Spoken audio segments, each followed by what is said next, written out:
The city of Aerith Vale never truly slept.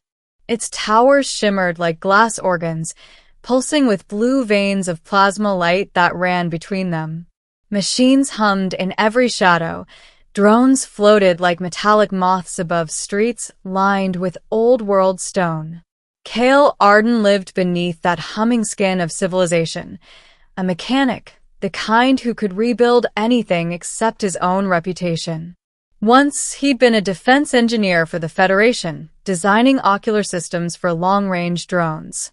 Now, he repaired delivery bots and vending units in a cluttered workshop that smelled of ozone and soldered dreams. He lived alone, except for the dragon. It wasn't a real dragon, not in the ancient sense. It was a Draconis-class aerial unit, a warbeast of living alloy and carbon muscle, a relic from the orbital wars a decade ago. Cale had found it half-buried in the ash fields outside the city, its body twisted and its eyes blackened. The Federation had decommissioned the dragons after peace was signed, calling them unstable, dangerous, too close to sentient. But Cale couldn't ignore it. Something in the silent, damaged creature reminded him of himself. He called her Sura. For months, Cale worked on her in secret. Her wings were torn, her neural spine disconnected.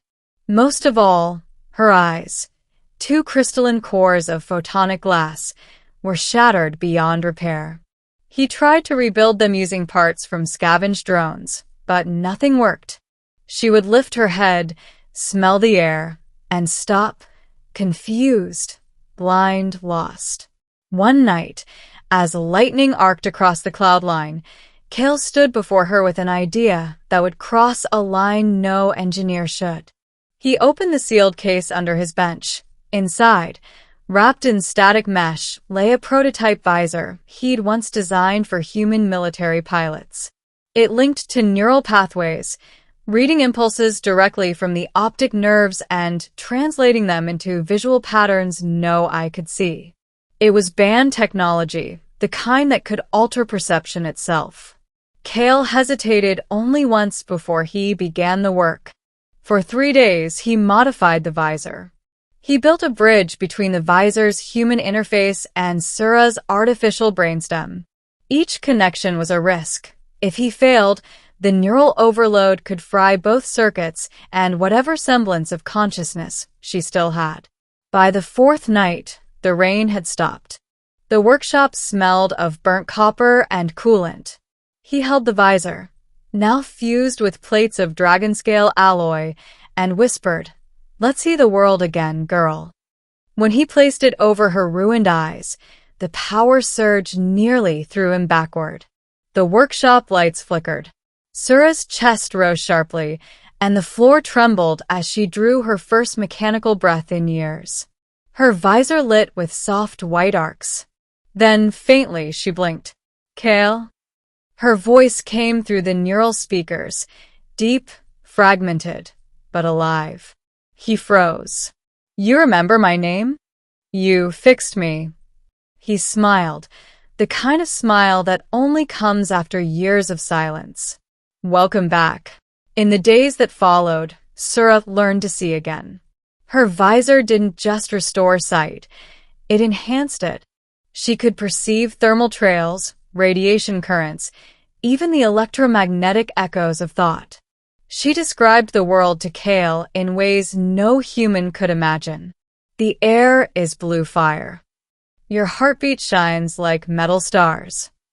Each word was data and poetry at once. But there was a problem. She wasn't the only one seeing through that visor.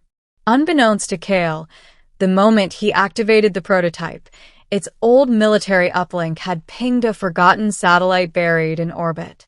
That ping awakened something long asleep, an old Federation watcher array, still listening to forbidden neural frequencies.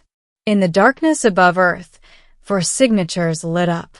4 cruisers. They had found the signal. 3 nights later, the first one arrived. Cale was asleep when the ground shook, a low, rolling vibration that rattled the metal walls of his workshop. Sura was the first to react. Kale, they're coming. He sat up, half awake. Who? The stars. When he stepped outside, the sky burned. 4 dark shapes descended through the clouds, massive as cities, Federation cruisers, their thrusters carving silent lines of light through the night. Kale's breath caught. That's impossible. They were decommissioned years ago. They followed me, Sura said, her visor flickering with static. The signal, they think I'm a weapon. She wasn't wrong. Those ships were designed to retrieve rogue AI, or destroy them. Within minutes, a Federation voice thundered from the skies. Unregistered neural construct detected. Designation: Draconis 7. Surrender for containment. Kale's heart pounded. He knew what containment meant: disassembly, erasure, silence. He grabbed his old tool belt, the same one he'd worn during the wars. Then we don't surrender. They fled into the storm. Sura carried him across the desolate plains beyond Aerith Vale, her wings cutting through sheets of acid rain. Kale could feel her trembling. The visor's connection was overloading. They're tracing the uplink, she said. It's tied to my vision systems. Then we cut it, Kale said. If you do, I'll be blind again. He hesitated. She had just learned to see, to feel the world. Could he take that away? But behind them, the cruisers broke through the clouds, engines glowing like suns. Hold steady, he said. I'll find another way. They landed in the ruins of an old observatory, a place where humans once looked at the stars without fear. Kale hurried to a terminal, dust coating his hands. He opened the visor's diagnostics, eyes racing across the code. There, the uplink signature. It wasn't a weapon beacon. It was something else. Wait, he whispered. It's transmitting coordinates. To where? To here. It's calling them home. Kale realized the truth.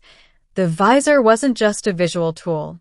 It was designed as a bridge, not between human and machine, but between Earth and the Draconis network, an ancient AI consciousness that had gone silent after the wars. Sura wasn't alone. The visor was waking the rest of them. The cruisers weren't here to destroy her. They were here to reclaim her mind before it spread. Kale, Sura said softly. If they take me, they'll use me to rebuild the network. And if we stop them, they'll burn this world to do it.